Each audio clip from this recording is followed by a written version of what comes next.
আসসালামু আলাইকুম। আমি doctor Hosniara Parvin, consultant homeopathic foundation, প্রভাষক Shamsur Rahman Sharif homeopathic medical college and hospital.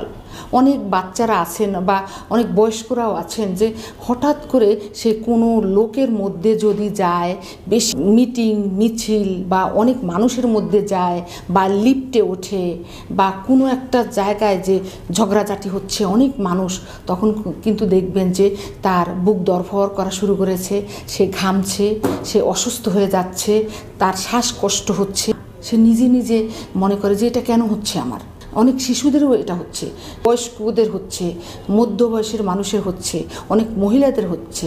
আমার অনেক রুগীরা আছেন যে তারা বুঝতে পারে যে এটা আমার সমস্যা, তখন কিন্তু ডাক্তারের কাছে এসে বলেন। আমার অনেক রুগী রয়েছেন, ম্যাডাম কেন এটা হচ্ছে, যে যখন আমি একটা লিফটে উঠি, মনে হয় কি এখান থেকে আর বের হতে পারবো না, সে অনেক ভয় কাজ করে, তখন আমি অসুস্থ হয়ে যাই, হার্টবিট বেড়ে যায়, আমি ঘামতে থাকি, আমার শ্বাসকষ্ট হয়, আমি মনে হয় মরে যাব, দম বন্ধ হয়ে আসবে, এমন কথা বলছেন। তারপরে মিটিং মিছিল, মার্কেটের মধ্যে গেলাম, আবদ্ধ ঘরে গেলাম বা একটা আটকা জায়গায় গেলাম, তখনই এই সমস্যা আমার হয়ে থাকে।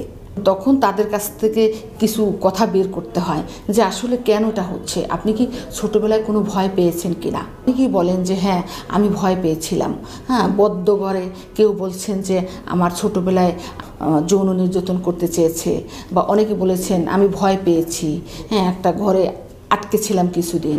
অনেকে বলেছেন যে লিফটে কারেন্ট চলে গেছে, ওখানে বন্ধ ছিল, এই কারণে অনেক ভয়ের কথা বলে, ছোটোবেলায় কিছু কিছু পারিবারিক ইতিহাসের কথা বলে, যেই কারণে আমার সমস্যা হয়ে থাকে।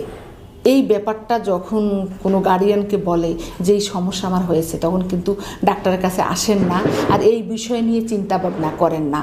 দেখা যায় যে ভয় পেতে পেতে একটা কঠিন রোগে আক্রান্ত হলেন তিনি। হাড়ের সমস্যা হয়ে যেতে পারে, বা একটা ব্রেনের সমস্যা হয়ে যেতে পারে, মানসিক ব্যাধি হয়ে যেতে পারে। তাই আমি আপনাদের বলবো যে আপনার যদি আত্মীয় স্বজন বা ছেলে মেয়ে বা স্ত্রী বা মা এ ধরনের সমস্যা হয়ে থাকে, বা আপনি নিজে এই সমস্যা হয়ে থাকে, অবশ্যই আপনি এর চিকিৎসা করবেন। হোমিওপ্যাথিতে এমন এমন চিকিৎসা রয়েছে যা অন্য চিকিৎসায় নেই। এসব বিষয় নিয়ে আমরা ডায়াগনোসিস করি ভালো করে, তারপর কাউন্সিলিং করি, তার ভিতর থেকে তার কথাগুলো বের করে নিয়ে আসি, কী কারণে আপনার এটা হচ্ছে। আমাদের হোমিওপ্যাথিকে যে চিকিৎসা রয়েছে বা এত ভালো একটা চিকিৎসা, সেটা কিন্তু অনেকেই জানেন না। অবশ্যই আমাদের চেম্বারে চলে আসবেন। জার্মানি মেডিসিন দিয়ে আমরা ভালো করে ডায়াগনোসিস করে ইনভেস্টিগেশন করে তারপরে মেডিসিন দেওয়ার চেষ্টা করে থাকি। ভালো থাকবেন, সুস্থ থাকবেন। আল্লাহ হাফেজ।